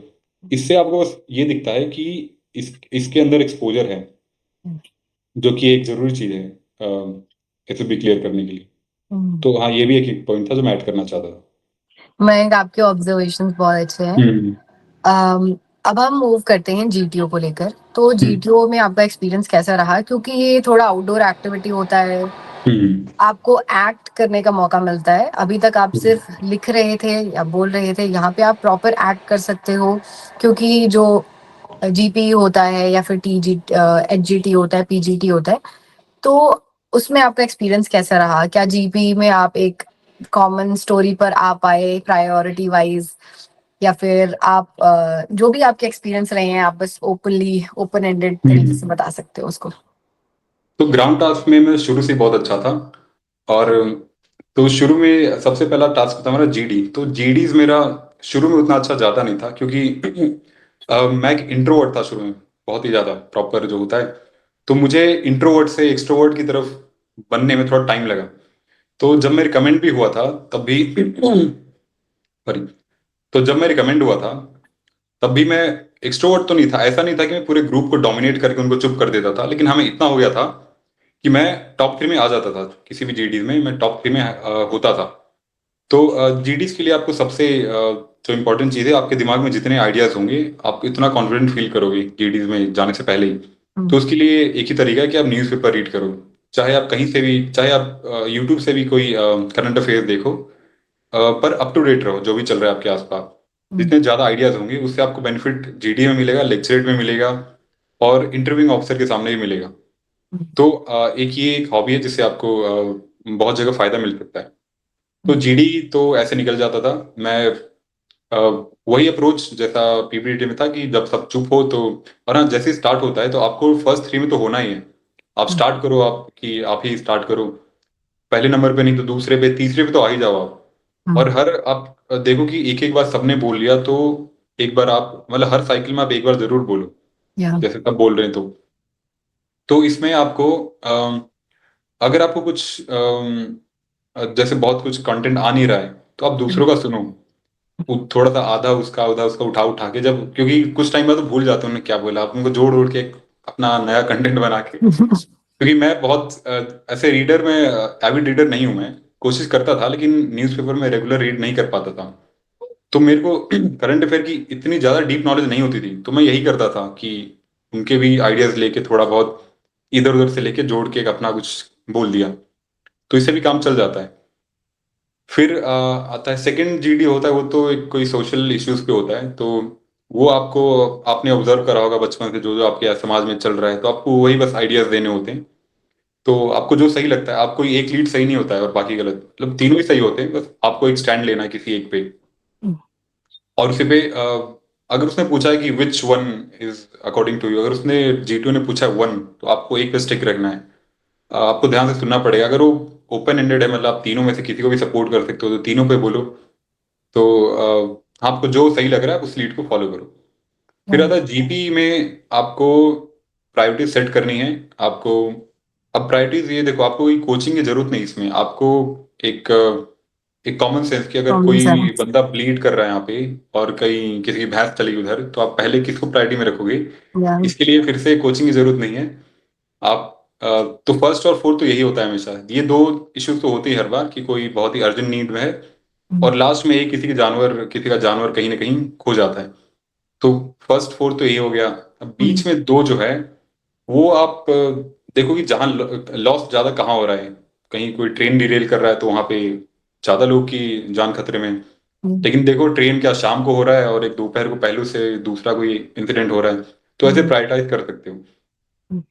और उसमें फिर आपको वो करना है कि हाँ, वही प्रैक्टिकल अप्रोच कि आप पुलिस की हेल्प लो, लोगों की हेल्प लो। आप जहाँ लगता है जैसे आपको खुद भी कुछ कर सकते हो तो वहाँ आप खुद भी करो। अब इसका मैं कोई स्टेप वाइज बता नहीं सकता, क्योंकि अलग अलग सिचुएशन होते हैं। तो हाँ, मैं एक अप्रोच बता रहा हूँ कि आपको हेल्प लेनी है, रिसोर्सेज की हेल्प लेनी है आपको। जी। और फिर जीडीज में इसका जो जीडी होता है वो बहुत ही ज्यादा ऐसे डेडली होता है। इसमें कोई किसी की नहीं सुनता है। कोई किसी कोई दिन नहीं प्रायोरिटीज, हाँ, लेकिन फिर भी आपको बोलते रहना है, आपको जीडी को सुना। सुनाना है, आपको चुप नहीं होना है, सुने या ना सुने, आपको अपना बोलना है। मतलब आपको ये नहीं, जीडी को ये नहीं लगना चाहिए कि ये बंदा सबमिसिव है, ये पीछे हट जाता है। हम्म। एक चीज जो मैंने ऑब्जर्व करा, जो मैंने सुना भी है असेसर से, कि फौज में उन जैसे लोगों को प्रेफर करते हैं जो थोड़े ऐसे आगे आके करने वाले, जो थोड़े ऐसे शेर दिल टाइप के, जो जिन्हें भले इंटेलिजेंस की कमी हो लेकिन है तो ना, हर चीज में आगे आगे रहेंगे, हम हम्म। आया ना आया हम्म। लेकिन कर देंगे। उस टाइप के बंदे उनको फौज आर्मी में चाहिए। और हम्म। नेवी थोड़ा जैसे टेक्निकल है, वहाँ पे इंटेलिजेंट लोग, क्योंकि वहाँ पे, इंटेलिजेंट, यस। हाँ, अब ये इसको मैं कंफर्म नहीं कर रहा, ये मेरी ऑब्जर्वेंस है और लोगों, मैंने असेसर से ही सुना है मेरी भी कि ऑब्जर्वेशन के हाँ। हिसाब से कहते हैं कि एयरफोर्स और नेवी थोड़ा ज्यादा इंटेलिजेंस पे फोकस करता है, आर्मी हम्म। में थोड़ा वो जो एक मीम है कि हम फर्स्ट वाला असर्टिव, अप्रोच। हाँ, जो असर्टिव यस। लोग होते हैं, जो कि हाँ जीडी में यस। बहुत ज्यादा बोलते हैं और हर यस। चीज में आगे आगे रहते हैं, और तो उस टाइप के, तो वहां पे जीडी में तो आपको बोलना ही है। फिर उसके बाद कॉमन स्टोरी, कॉमन जो भी सोल्यूशन जो भी दे, आपको कोशिश करना है कि आप हो जाओ। आप उनसे पूछो कि if I give the common क्या solution, does anyone have any problem. अगर आप ऐसे सवाल करोगे कोई मना करेगा ही नहीं आप, या कि करेक्ट। तब कोई ये नहीं बोलेगा जीटू के सामने कि नो यू डोंट गो। तो उनको हाँ बोलना ही पड़ेगा। तो आपको ऐसे से ना सोच के आगे निकलना है कि आप कैसे जीटीओ के सामने आप अपना शो करते हो क्वालिटीज। तो जीपी हो जाता है ऐसे। उसके बाद फिर हम आ जाते हैं ग्राउंड में। तो ग्राउंड टास्क जो होते हैं पीजीटी सबसे फर्स्ट, उसमें आपको इंस्ट्रक्शन ध्यान से सुनो, क्योंकि अगर आप वो बार बार ब्रेक करो तो आप, इसको लगता है आपका नेग्लिजेंस, एक क्वालिटी शो होता है कि ये इंस्ट्रक्शन ध्यान से नहीं सुनते। और आपको ग्रुप को तो लेके चलना ही है, लेकिन आपको खुद को भी आगे रखना है उसमें, कि ग्रुप आगे जा रहा है लेकिन किसकी वजह से जा रहा है। तो आपको थोड़ा बहुत तो अपने आप को दिखाना पड़ेगा। तो फर्स्ट जो ऑब्स्टेकल होता है तो सिंपल होता है, लेकिन फिर भी आप कोशिश करो कि उसमें आप आगे रहोगे तभी आगे वाले में फिर से आप आगे जा पाओगे, वरना आप पीछे रहोगे तो फिर आगे वो स्टार्ट हो जाते हैं। मुश्किल हो जाएगा तो फिर। हाँ, तो सबसे पहले तो आप कुछ भी एक ले लो, रोप ले लो या फिर कुछ भी प्लैंक कुछ भी लेके आप उसमें ब्रिज बनाओ और आगे जाओ। फिर सेकंड वाला भी उतना मुश्किल नहीं होता है। थर्ड से स्टोरी स्टार्ट होती है, वहां पे सब अटकते हैं, फिर वहां पे सब एक जगह पे रुक के सोचने लग जाएंगे। फिर आपको अपना कॉमन सेंस यूज करना है। अब ये चीज भी देखो यार, मैं कोचिंग से नहीं सीख सकते आप। मुझे तो आज तक समझ नहीं आया, वहां पे सिखाते हैं ये नोट बनाओ वो नोट बनाओ, ये ऑब्स्टेकल है, ये स्ट्रक्चर है। मैं इतने बार जीटीयू ग्राउंड में गया, मुझे एक स्ट्रक्चर याद नहीं रहा आज तक। हाँ, और पता नहीं वो नॉट वगैरह वहां पे कुछ काम नहीं आता, वहां पे जो आपके अंदर है वही निकलता है आपकी। या तो इसका मैं कोचिंग से तो नहीं, ये मुझे खुद से आइडियाज आ जाते थे ऑब्स्टेकल्स में। मुझे आइडियाज आते थे और तो इसलिए मैं आगे आता था। अगर मान लो कि मैं टॉप 3 में नहीं हूँ, थोड़ा मैं पीछे हो रहा हूँ, तो मैं जीटीयू आपको एक और ऑप्शन देता है कि आप स्विच कर सकते हो अगर आपके पास आइडिया है तो मैं बोलता था मेरे पास आइडिया है, मुझे वहां पे आने दो। और मोस्टली मैं आगे रहता था इसमें, क्योंकि मेरे पास मोस्टली आइडियाज रहते थे। तो आइडियाज वहां पे अगर आप एग्जीक्यूट कर नहीं भी है, तो अगर आपको आइडियाज नहीं आ रहे तो कोई पीछे से आइडिया दे रहा होगा, तो आप उसका आइडिया को वो करो, इम्प्लीमेंट करो। जैसे बहुत कैंडिडेट होते हैं जिनके पास आइडियाज होते हैं लेकिन वो असर्टिव नहीं है, तो बेचारे पीछे खड़े रहते हैं। तो आप उनको ये दिखाओ, जैसे कोई भी आपका चेस्ट नंबर कॉल कर रहा है तो तुरंत सुनो। तो ये भी एक क्वालिटी है कि आप पूरे ग्रुप की सुन भी रहे हो, आप बस अपने आप में ही नहीं सोच रहे कि आप आगे निकलना है। अब कोई वो बोल रहा है पीछे स्टार्ट लाइन से भी कि बैंक ये करो चेस्ट नंबर से, तो आप उसके आइडियाज को ट्राई करो कि हाँ ये नहीं हो रहा है या कैसे करना है, या फिर उससे बोलो कि अच्छा अब तुम स्विच कर लो। तो उससे जीटीओ को लगा कि हाँ यार इसको ग्रुप की पड़ी है खुद की नहीं। लेकिन तुरंत थोड़ी देर फिर से स्विच कर लो कि ठीक है मुझे आइडिया आ गया। पीछे भी नहीं रहना, क्वालिटी सारी दिखानी है लेकिन पीछे नहीं रहना वहां पे। तो थर्ड ऑब्स्टिकल में और फोर्थ में जो आइडियाज देता है, वहां पे कॉम्प्लेक्स कहीं पे तो स्टक होते हैं सारे, और वहां पे जो आइडियाज देता है उसके बेसिस पे जीटीओ आपका कमांड टास्क में जो भी डिफिकल्टी सेट करता है। ये भी मैंने सुना है सर से कि ये सब कोई ऐसा वो नहीं है, प्रोटोकॉल नहीं है वहां पे कि इसने ये करा है तो वहां पे वो डिफिकल्ट देना ही है। ये जीटीओ का अपनी मर्जी है उसकी उनकी। तो ऐसे करके आपको लास्ट तक जाना है। आपको जीटीओ प्रेशर डालते रहता है लेकिन उनकी सुनो मत, वो टाइम लिमिट नहीं देख रहा, वो आइडियाज देख रहा है कितना कौन दे रहा है नहीं। तो बस आप कोशिश करो कि आपको आइडियाज आते हैं तो आप थोड़ा असर्टिव रहो, आप आगे उनको बोलो अपने जो आइडियाज उनको ट्राई करो, और ऐसे करके पीजीटी और हाफ एचजीटी ये दोनों सेम ही अप्रोच होता है। और फिर मुझे लगता है कि यहाँ तक जी2 ने डिसाइड कर लिया होता है कि किसको हम्म, रिकमेंड करना है, मतलब उसने चुन लिया होता है कि हाँ ये दो तीन है जिनको मुझे अब कंफर्म करना है आगे कि ये रिकमेंड करने लायक है या नहीं। हम्म, तो अगर आपको इस शुरू के 3-4 टास्क में आपने अगर थोड़ा अपने आप को आगे कर लिया और दिखा दिया, तो आपके चांसेस है जीटीओ में। उसके बाद फिर बाकी के जो टास्क होते हैं, इसके बाद लेक्चरेट होता है। लेक्चरेट में जैसा मैंने बताया आपको, जितना ज़्यादा कंटेंट आपके दिमाग में रहेगा उतना आपके लिए बेनिफिशियल होगा वहाँ पे।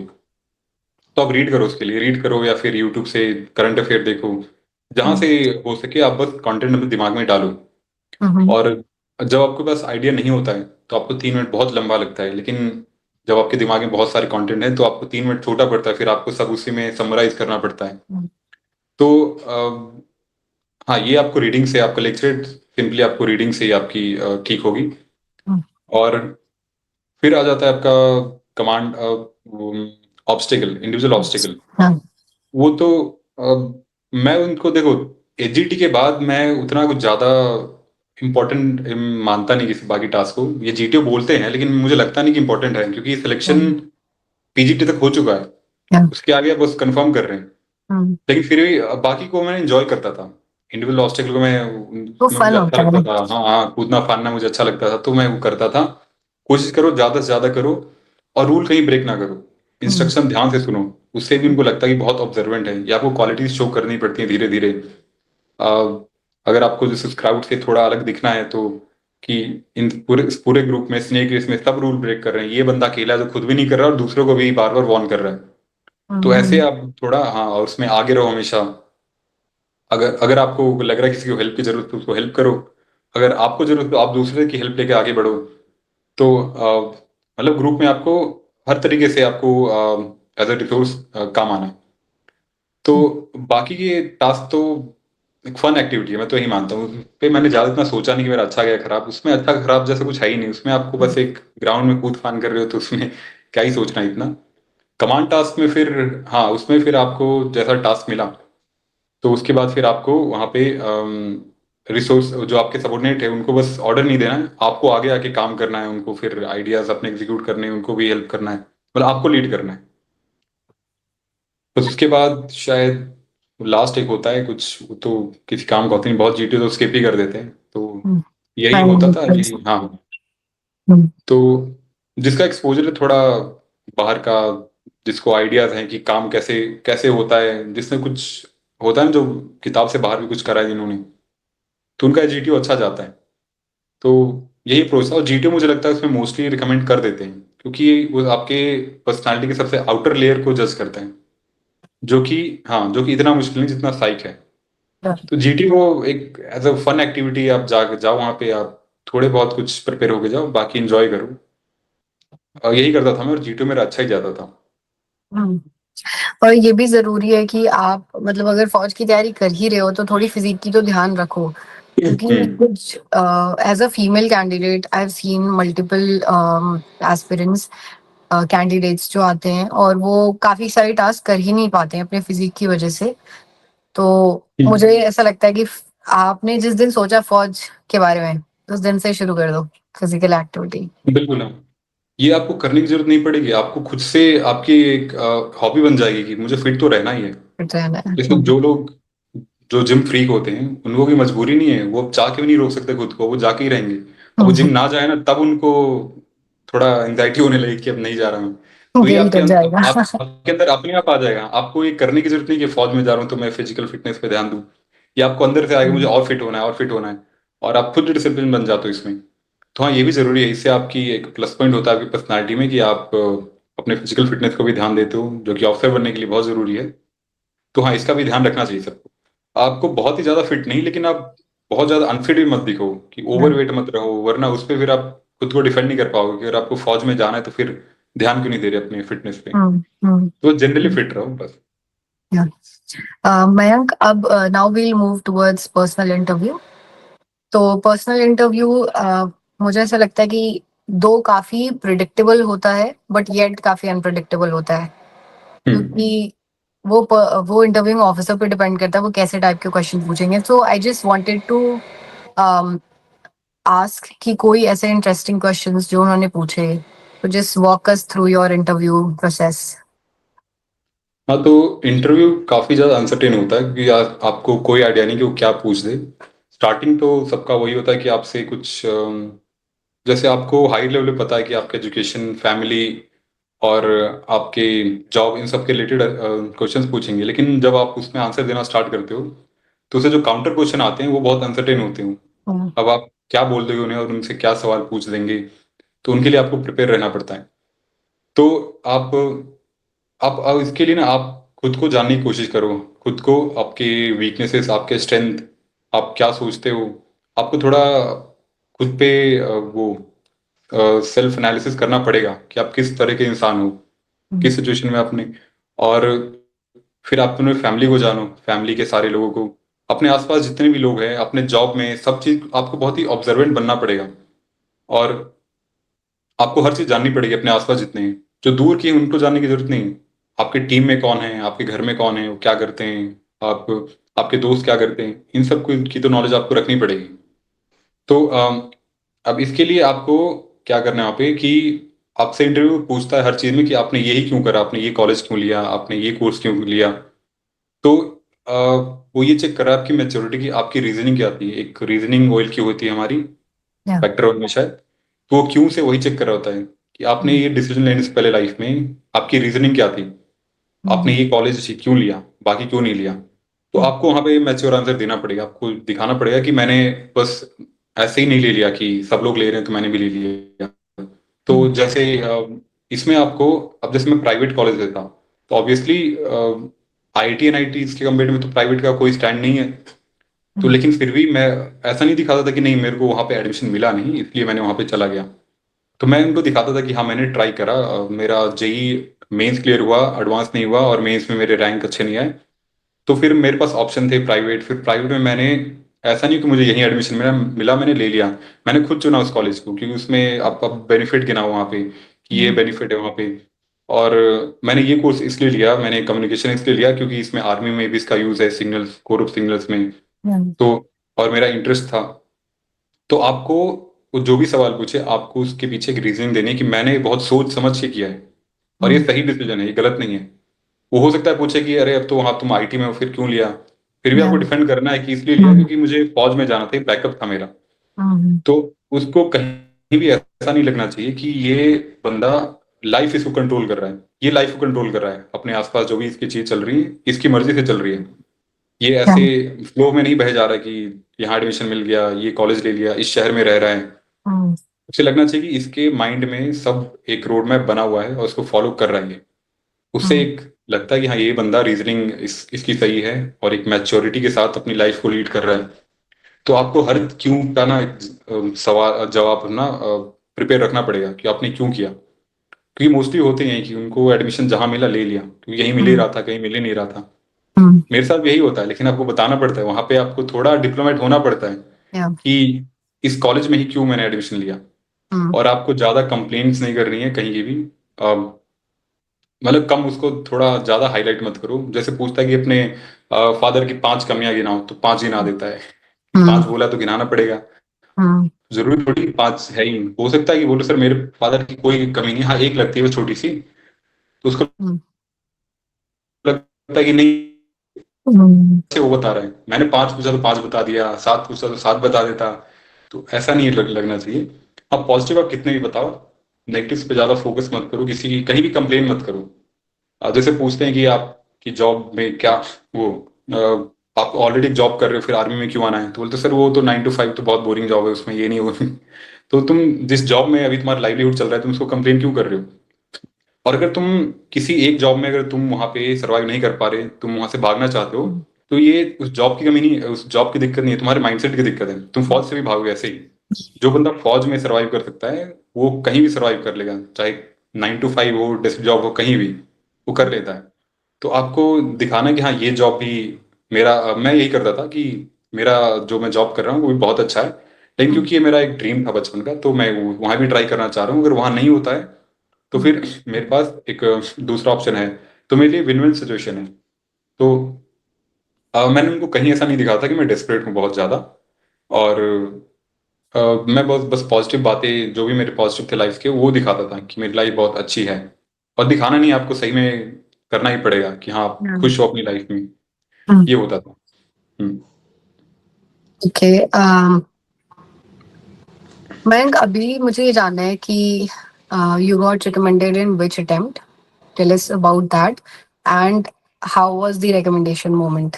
वो मंजर कैसा था हम्म। एग्जैक्टली? तो मेरा 25th अटेम्प्ट के बाद मैंने वो कोचिंग ली थी दिसंबर में। फिर मेरा फेब में था जलंधर में 32 एसएसबी में TGC 139। और वो मैं सोच कर गया था कि मैं बस दे देता हूँ यहाँ पे। एक नहीं होता तो फिर रहने देता हूँ, इसके बाद नहीं दूंगा। और फिर मेरा एसएसबी अच्छा गया हर बार। मेरा लास्ट के 6-7 एसएसबी अच्छे जा रहे थे और मुझे ऐसा लग रहा था कि हो जाएगा, लेकिन हो नहीं रहा था। तो फिर मैंने होप रखना भी छोड़ दिया था कि नहीं, अच्छा तो पहले ही भी जा रहा था तो ज्यादा सोचता नहीं हूँ। तो वहां पे कुछ रिकमेंडेड कैंडिडेट से, मेडिकल कैंडिडेट, तो उनसे बात कर रहा था। तो वो सेमी बोर्ड से थे, 32 एसएसबी से रिकमेंडेड। तो वो मुझे बता रहे थे, जब मैं उनको अपना बताया तो वो मुझे पूरा हाइप अप कर रहे थे कि हाँ भाई तेरा हो जाएगा। GTO ने मुझे भी ऐसे ही करा था, हो जाएगा हो जाएगा। तो मुझे उम्मीद थी, थोड़ी खुशी थी कि अच्छा गया है, देखते हैं क्या होता है। और फिर नेक्स्ट डे मेरा फर्स्ट टाइम मेरा कॉन्फ्रेंस लंबा चला, मेरा वेटिंग चला लंबा। क्योंकि जहाँ से मैंने गाइडेंस ली थी वहाँ पे बताया भी था सर ने कि तुम बड़े रिपीटर्स को इतनी आसानी से नहीं कर देते कि तुरंत, उसमें बहुत डिस्कशन होता है। तो मैं ऑलमोस्ट 15 मिनट तक वेट कर रहा था। और मुझे पता है कि डिस्कशन चल रहा है, तो मुझे अच्छा लग रहा था कि हाँ मेरे चांस बढ़ रहे हैं, शायद मेरे ऊपर पहली बार डिस्कशन हो रहा है। मैं कम से कम इस भीड़ में हाईलाइट तो हुआ कि हाँ मुझे भी अब सोच रहे हैं मुझे करने का। फिर अंदर गया, फिर अंदर उन्होंने एक मिनी इंटरव्यू और चला दिया, बहुत सारे SRTs और बहुत सारी चीजें पूछी मुझसे। और वहां पे कभी कभी बोलते हैं ना कि जब आपको होना होता है, जब आपका दिन होता है तो आपके मुंह से अच्छी चीज निकलती है। तो मैंने उस टाइम पे, मैं अपने जॉब में बिल्कुल बिजी था, मैंने करंट अफेयर देखना छोड़ दिया था ऑलमोस्ट, थोड़ा अपडेट नहीं था उससे। और फिर वहां पे मुझसे पूछ रहे हैं कि मणिपुर में क्या चल रहा है। मुझे कोई आइडिया नहीं कि मणिपुर में चल क्या रहा था। वो जो दो ग्रुप लड़ रहे थे, वायलेंस चल रही थी। उनका नाम तक मैं भूल चुका था कि कौन क्या था। कुकी एंड मीठी। लेकिन हाँ, तो उस टाइम नहीं, वहां पे, यहाँ पे तो याद आ जाता है, कॉन्फ्रेंस में थोड़ा या दिमाग भूल जाता है सब चीज। लेकिन उस दिन वहां पे वही था कि रिकमेंड होना था मुझे, तो पता नहीं कहाँ से मेरे को क्या पैराग्राफ का बहुत पुराना पढ़ा हुआ क्या क्या याद आया मुझे। मैंने कुछ कुछ बताया जिससे उनको लगा कि हाँ इसकी नॉलेज बहुत अच्छी है। उन्होंने मुझसे टेक्निकल पूछा कम्युनिकेशन का, जो कि कम्युनिकेशन मैं बहुत पहले छोड़ चुका था, टेक्निकल वो अपने कॉलेज का जो मेरा कोर्स है। लेकिन वहां भी मुझे पता नहीं कहाँ से, लेकिन मुझे आ गया, मुझे याद कि हाँ यार इसका ये ये चीज होता है। और मुझे ऐसा लगा ना कि ऊपर से भगवान ने बोला कि आज जो पूछ इसको आज आंसर दिलवाऊंगा, इसको तो रिकमेंड करवाना है आज। या तो एक तो कॉन्फ्रेंस में आपको पता है, आप एक गलत जवाब और आप आउट हो जाओगे। उसमें टेक्निकल पूछ रहे हो, करंट अफेयर पूछ रहे हो, तो कितना प्रेशर होता है। लेकिन वो हो गया, मैंने आंसर दिए उनको। SRT पूछा, SRT तो मैं अच्छे से हैंडल कर लेता हूँ कि उसमें आपको कुछ ऐसे याद करने वाली चीज नहीं, उसको आपको बस अपना अपने रिएक्शन शो दिखाने। वो हो गया। उसके बाद फिर लंबा चला, उसके बाद उन्होंने भेज दिया मुझे। फिर उसके बाद रिजल्ट अनाउंस होने का टाइम आया, साइक लेकर आया, तो और वही एक स्पीच जो हमेशा की तरह जो हुआ था। तो वहां तक मेरा था कि ये तो कितने बार हो चुका है, आगे क्या होता है। लेकिन फिर भी उस सिचुएशन पे ना एक थोड़ा सा हार्ट बीट बढ़ जाता है, जब 2-2 घंटे वेट करते हो वहां पे रिजल्ट का, फिर उधर से कोई फाइल लेकर आ रहा होता है। तो अचानक से सब लगता है कि बस भाई अब यही है सब मोमेंट। खड़े हो जाते हैं उस हाँ, टाइम पे। अब बस कुछ ही देर में या इन ग्रुप में से कुछ कुछ रिजेक्टेड और कुछ रिकमेंडेड में डिवाइड हो जाएंगे। तो वो लेकर आए और उन्होंने अनाउंस करना स्टार्ट करा। 5 रिकमेंड करे थे, तो फर्स्ट सेकंड थर्ड फोर्थ एक ग्रुप से कर दिया। मेरा चेस्ट नंबर 8 था, तो लास्ट में चेस्ट नंबर 18, सॉरी 18, तो मेरा अनाउंस करा। तो मैं ज़्यादा एक्सप्रेसिव हूँ नहीं वहाँ पे। जब मैंने सुना तो मुझे ना एक वो डेजा वो टाइप का ना कुछ फील हुआ, क्योंकि मैंने ये मोमेंट बहुत बार सपने में देखा था कि मेरा चेस्ट नंबर अनाउंस हो रहा है। क्योंकि आप बहुत ज्यादा किसी चीज के बारे में सोचते हो तो आप सपने में भी सोचने लग जाते हो।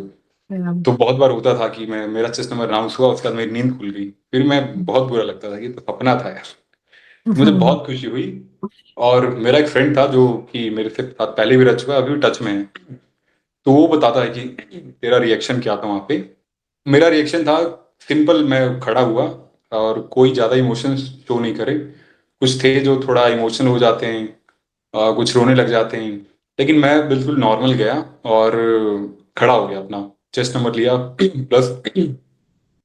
फिर वो फ्रेंड बताता है कि ऐसा लग रहा था कि तू वो जैसे स्क्रीनिंग का रिजल्ट था, जैसे सब उसमें थोड़ा इतना खुश नहीं होते हैं कि बस हम्म, उठा चला गया, पहले टर्न में ही रिकमेंड हो गया, तो कुछ ज्यादा कुछ इमोशन एक्सप्रेशन थे नहीं दे रहे। हम्म, तो लेकिन अंदर से बहुत कुछ मुझे फील हो रहा था।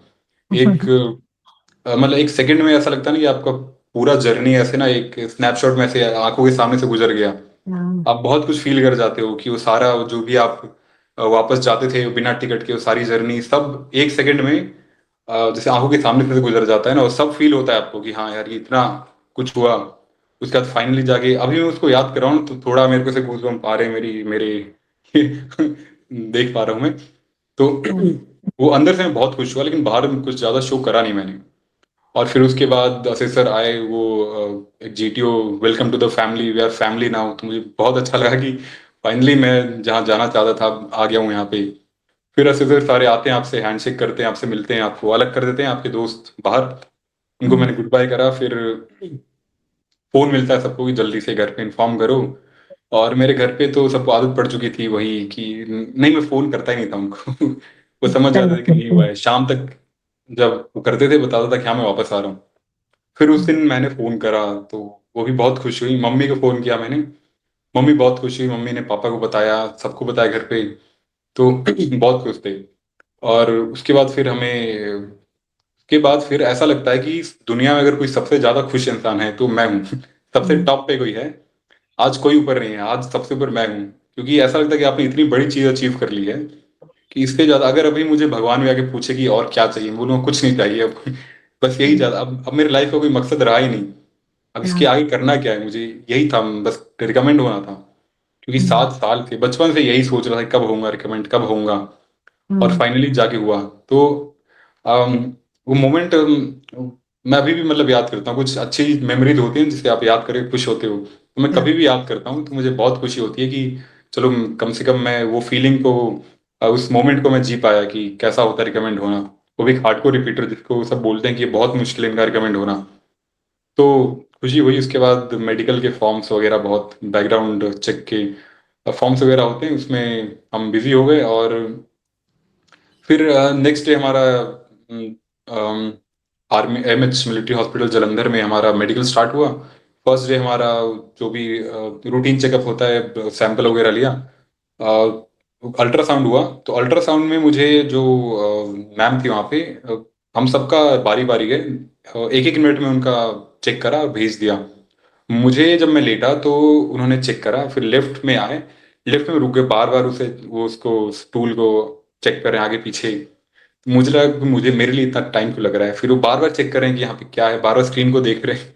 तो मुझे लगा कि शायद स्टोन होगा मेरी किडनी में, तो वो देख रहे हैं। क्योंकि उसके उसके ज्यादा मुझे कुछ पता नहीं था किडनी में होता क्या है। तो उन्हें भेज दिया कि कोई बात नहीं, जाओ। फिर कल अगले दिन फिर मुझे, जो हमारा एनसीओ होता है मेडिकल, उसने बताया किसी एक की रिपोर्ट एबनॉर्मल आई है अल्ट्रासाउंड की। तो नाम नहीं पता था उन्हें। तो फिर हमारा चल रहा था मेडिकल, और फिर मेडिसिन डिपार्टमेंट में जब हम गए तो डॉक्टर वहाँ पे बताता है रिपोर्ट तुम्हारा। तो उसने मुझे बताया, मैं अंदर गया कि उसने कि तुम्हारा किडनी जो लेफ्ट वाला छोटा है बाई बर्थ, और ये मिलिट्री में अलाउड नहीं होता कहीं भी, तो तुम किसी भी यूनिफॉर्म में सर्व नहीं कर सकते, चाहे आर्मी एयरफोर्स नेवी किसी में भी। तो अगर तुम दोबारा भी ट्राई करोगे तो यही होगा तुम्हारा, अनफिट ही होगे, तो तुम अपना सिविल में ही ट्राई करो। तो उसने, मैं एक्सपेक्ट नहीं कर रहा था, मैं एक्सपेक्ट कर रहा था कि शायद स्टोन होगा, ठीक हो जाएगा।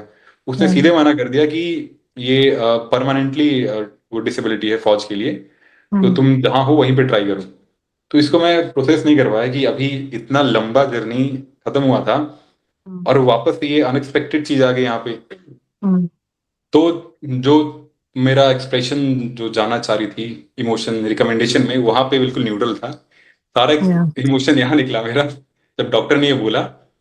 तब मैं वहां पे, मैं रो गया था वहां पे, बिल्कुल वहां पे था। अचानक मैंने सुना कि यार परमानेंटली अनफिट मैं अभी रिकमेंड होके आया हूँ, मेरिट का भी कोई इशू नहीं है, मैं सीधे आई में जा सकता हूँ अब यहाँ से। और सिर्फ एक इशू, क्योंकि मेरा किडनी थोड़ा सा छोटा था। तो हम्म। होता है ना आपको, सबका अपना अपना लिमिट होता है, ठीक है, मैं इतना जल्दी हम्म। ना ज्यादा एक्साइटेड होता हूँ ना ज्यादा इमोशनल होता हूँ, लेकिन वो लिमिट था, वो लिमिट क्रॉस कर दिया उसने। तो वहां पे फिर मैं थोड़ा हो गया इमोशनल। फिर एनसीओ आया, फिर उसने फिर मेरे को संभाला। उसने बोला हम्म। डॉक्टर की सर ये 26 अटेम्प्ट में हुआ था, लेकिन फिर वो क्या कर सकता था, तो डॉक्टर को तो काम है वही, हम्म। उनके यहाँ तो रोज ही आते हैं ऐसे। फिर हाँ। उसके बाद वो फिर बाहर सोचा, बाहर उनके सामने तो नहीं रोना है, थोड़ा आदमी है तो सबके सामने रो नहीं सकते ना, तो तुरंत पोछा ओछा अपने आंसू और बाहर गया। फिर उनको पता चल गया कि इसका कुछ तो हुआ है, जो हम्म। थोड़ा मुंह लटका हुआ है इसका। हम्म। तो फिर मैंने थोड़ी देर में एक्सेप्ट कर लिया कि ठीक है चलो मैं फिट हो चुका हूँ। अब मुझे बस एक ट्राई कर सकता हूँ, वो वापस अपील करके देखते हैं होता है नहीं। कोई कुछ बोला अरे नहीं भाई मेरे एक दोस्त का भी था ऐसा हो गया, कोई बोला नहीं भाई नहीं होता है, मतलब मेरे को हर तरीके की बात दूसरों से सुनने को मिल रही थी। मैं हम्म। फोन फोन था नहीं मेरे पास, तो मैं लोगों से हॉस्पिटल में मांग मांग के गूगल पे देख रहा हूँ कि इशू होता गया है यहाँ पे, क्या क्राइटेरिया है मेडिकल का, कुछ क्लैरिटी मिल नहीं रही थी। तो उसके बाद फिर मेरा अपील का भी जर्नी बहुत लंबा चला वो।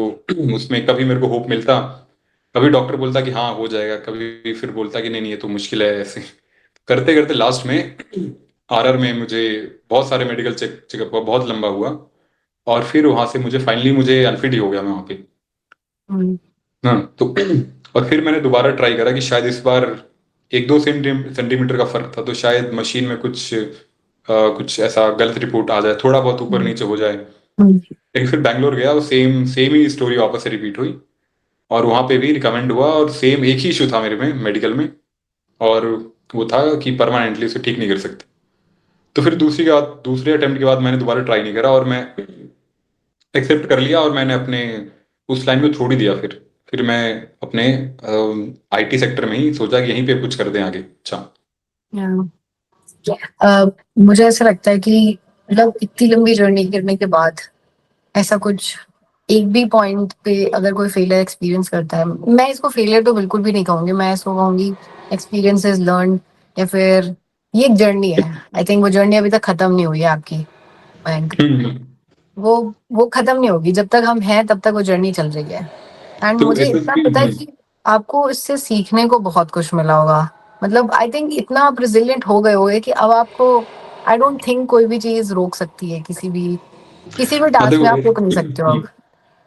एसएसबी से एक फायदा होता है, भले रिकमेंड हो या ना हो, लेकिन सबको ये बदल तो देता है बिल्कुल, एक एक ट्रांसफॉर्म कर देता है एक अच्छे इंसान की हम्म। तरह। तो हम्म। मुझे इससे, हाँ मैं बहुत बदल गया इससे, क्योंकि अगर मैं कंपेयर करूं तो मुझे एक मोमेंट था एसएसबी में जब मुझे लगा कि हाँ अब एसएसबी ने मुझे बहुत बदल दिया है। तो जो मेरा पहला एसएसबी था, उस टाइम तक मैं एक बुकवर्म था, मुझे बस किताब, मैं पढ़ाई में अच्छा था, उसके अलावा मैं कहीं भी किसी चीज़ में अच्छा नहीं था।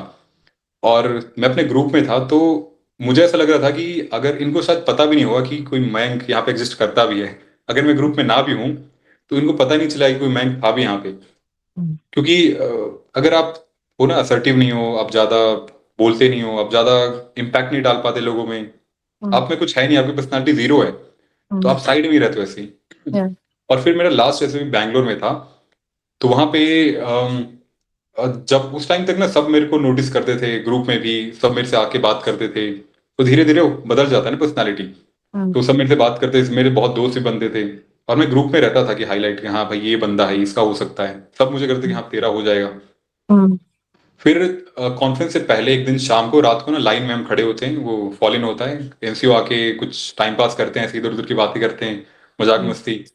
तो एनसीओ ने बोला कि मैं ना वो हर बैच में ना वो लगाता हूँ, एक आपस में कि मैं हम वो शर्त लगाते हैं कि कौन रिकमेंड होगा। तो हम्म। उन्होंने पूछा ग्रुप से कि तुम्हें क्या लगता है कि कौन रिकमेंड होगा कल।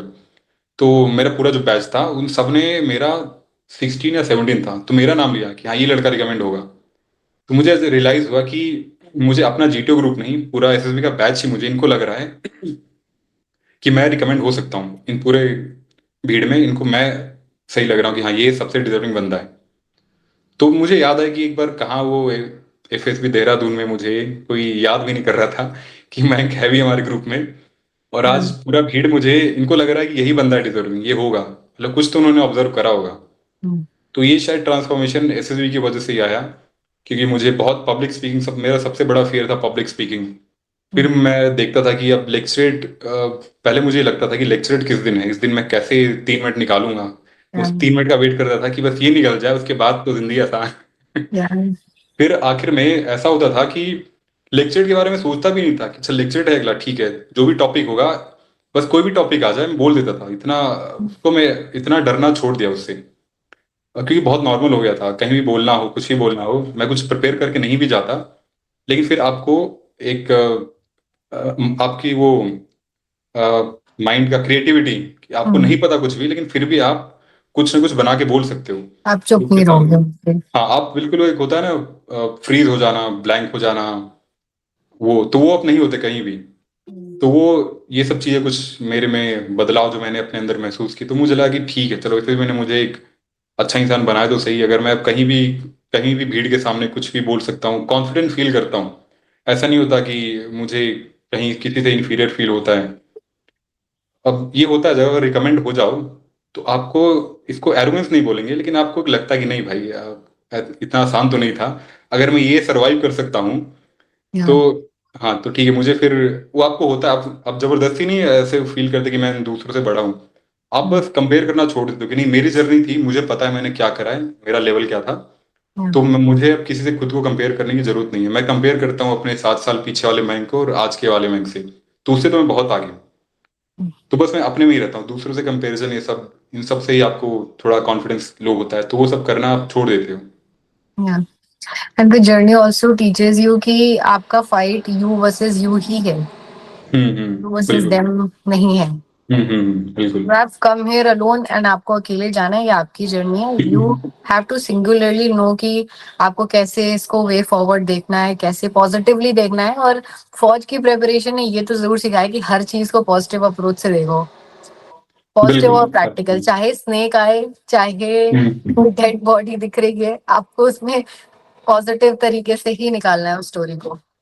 ये सो क्वालिटी है भी लाइवलीनेस। अगर आप ऑयल क्यूज देखो तो लाइवलीनेस यही होता है कि अगर आप आउट भी हो गए उसके बाद भी कुछ डिप्रेशन में वापस जा रहे हैं, कुछ उस सिटी को घूम के जा रहे हैं पूरा एक्सप्लोर करके कि चलो हो ही गए तो घूमते हैं, तो क्वालिटी भले उनको एसेसरी में वो ना काम आई, लेकिन लाइफ में काम जरूर आएगी। क्योंकि जो इंसान खुद को हैंडल ऐसे लोएस्ट फेज में हैंडल करना नहीं जानता, उसके लिए लाइफ बहुत मुश्किल होती है, बहुत सफरिंग उनको झेलना पड़ता है।